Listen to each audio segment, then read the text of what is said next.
Ladies and gentlemen, welcome back to the Bird's Nest. Like, comment, and subscribe. We're going to get into these off-season. Yes, sadly, it is the off-season for my Philadelphia Eagles. But we got a lot of topics to touch on. Howie Roseman had a press conference yesterday with Doug Peterson.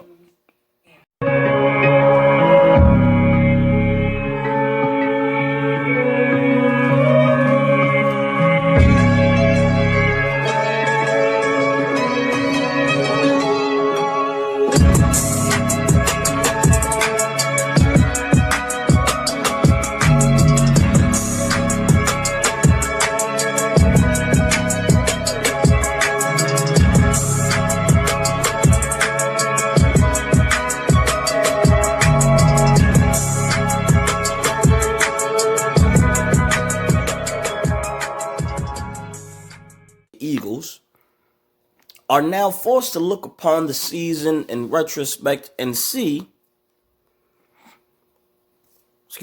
where our faults were. Now, there are some very obvious faults, such as the trade deadline debacle, which is my biggest issue so far this year.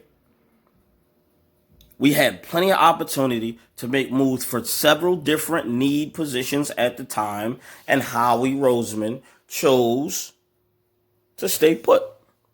We only got Jannard Averill, a pass rusher, under the radar pass rusher from the Cleveland Browns, whom, might I add, played very seldom this year.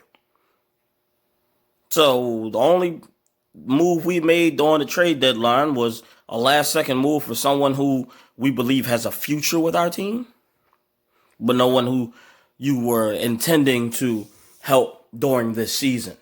An injury-riddled season, a hopeful season at the time. So, Howie Roseman took accountability for a lot of different things because, as we all know, it's obvious, right? You can't escape it. You had to be honest and truthful. Be a man. He did that. And I do trust Howie. He was the one who put us in position after the Chip Kelly scandal era. And he put us in position to succeed and got us our first Super Bowl. So it's a different day. It's a different time. We got to reevaluate things. He said he's going to do that. He got to reevaluate talent. They hurt us with the draft. This year. Seriously. Who did we get from this draft this past year who produced, who helped the team in any way, shape, fashion, or form? We're not even going to say excel when dudes went down, none of that. Who did they draft that did anything? Except for the number one first-round draft pick. No one. J.J. Arcega-Whiteside was a starter the last couple weeks. He has done nothing. He got like 10 catches or something. He ain't really... he got? One touchdown, I think, for the year? He got a drop touchdown, could have won us a game, I believe. Listen. And they chose him over DJ Metcalf, over the guy McLaren in Washington, over the guy Slayton in freaking New York. We could have had either one of those three gentlemen who we saw this year were standout rookies. Right? All three of them had better productivity than said J.J. Arcega-Whiteside. All of them look faster, more explosive.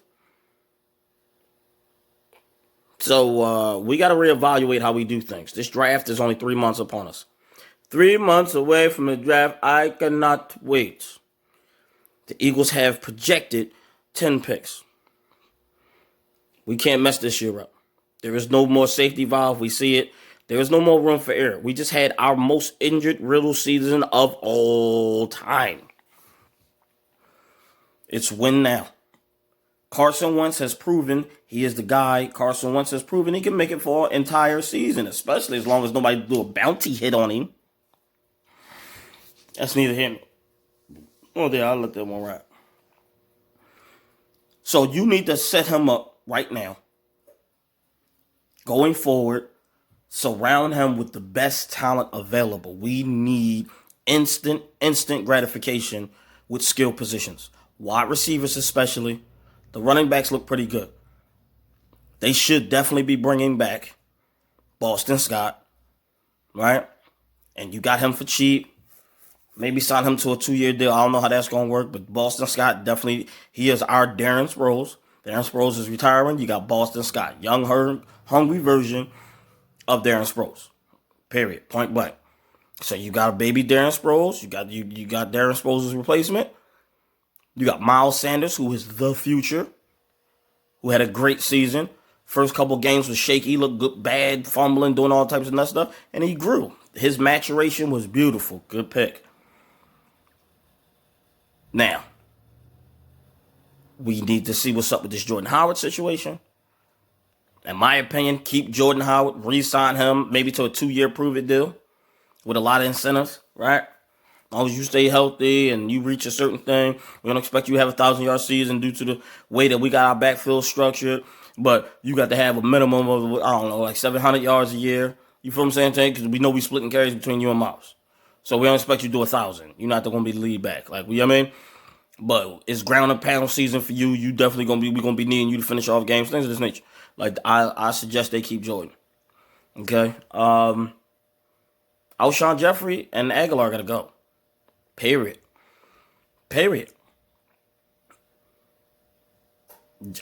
In my opinion, Jeffrey's a cancer.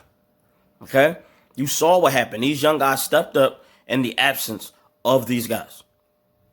Alshon Jeffrey, I don't want him no more. I ain't gonna fraud. He's productive, but he drops a lot of passes too. And I'm good. We can go we got Arthur Whiteside. You could do the exact same thing as Alshon Jeffrey. Okay? Jeffrey is more polished and running routes, but I take a chance with cutting Jeffrey, trading him. Trade him to a team that'll take him and get you a fifth or sixth round draft pick. I'm sure we can get somebody to take this boy. Somebody for some reason, whatever. We're going to get something back for him. Trade him, get whatever you can get for him. And we're going to retool this offense. We got Greg Ward, right, off the practice squad, right? We got Deshaun Jackson coming back healthy. You got J.J. Arcega-Whiteside. Good starting. Now put the rest of the pieces around him. It's going to be a lot of free agents this year. I say go get A.J. Green or trade for Odell Beckham. Get one of those superstars on one end. We got Deshaun on the other end, and then go get one of them get the fastest wide receiver remaining on the board when we pick at number 21. Point blank, period. Whether that be Ruggs the third, one of them dudes gonna still be left. CD Lamb, they probably all gonna be gone by first top 15. But if whichever one is left that runs a 4-3 or better, 4-4 or better, go get him. Period. They got the guy Wallace from Alabama. He's under the radar. He fast as crap. And he do punt returns. Baby Deshaun Jackson, go get him. Make sure it's a short shot. Do your due diligence. Get the best, fastest wide receiver on the board at 21. Put that nail in the coffin. You ain't even got to think about that one too much. You can't even really mess that up. It's a lot of receivers in this draft. Get the fastest one who's over 6 foot. Period. That will be the replacement for Deshaun Jackson, because we know Deshaun ain't got but so many years left. He's still on contract for another 2. So Deshaun can groom this kid to be him. And if Deshaun goes out, this kid can be him. You understand? Because we got to account for injuries, which is happening every year for us for the last 3 years. So if Deshaun go down, he's as a starter, guess what? His replacement's right there. We got a speedy guy who can open up the offense. Good job. It ain't rocket science. And then you add one to the freaking practice squad. So if he go down, you got another one, because that's how we got to think from now on. Every wide receiver is a focal point. It is crucial now. We see that after this year. Okay? Now, we also need to go get another freaking wide receiver. We need depth at wide receiver, especially with speed and explosiveness. We need people who can get separation, because as we can see the last 2 years, we do not have that. It is annoying, and it is hurting Carson Wentz. Imagine if he had receivers that he could rely upon instead of just Zach Ertz and running backs. Imagine. If the defense gets exposed, Carson Wentz can explode. And we can do like we did the Super Bowl winning season and average 31 points a game. If we put up 5 touchdowns a game, it helps the defense. So any lacks thereof, we're fine. And we can win games and go into the playoff and win games there. That's what it has to be sometimes. Sometimes defense can't help you. You fighting a juggernaut. Okay, so you got to overpower or fight back. The Super Bowl proved it. We had a top 10 defense that year. And Brady picked us apart. Scored almost every time they got the ball. But we outscored them with our offense. That's all. Sometimes defense can't be there. That offense got to do it. So we got to be prepared to set up an offense where Wentz can succeed. That means deep threat, speedy, explosive, separating receivers. Good job. Go make that happen. Point number 2, they need to make sure they show up this defense. A lot of free agents going around. You need to re-sign Malcolm Jenkins. Even if you make him the highest paid safety for 1 year, because he's getting older. So, all right, listen, we're going to sign you. We're going to give you a check, bro. But it's only going to be a 2-year check. And we'll give you, you will make you a top 5 paid, yearly salary guy, at the safety position, but only for 2 years.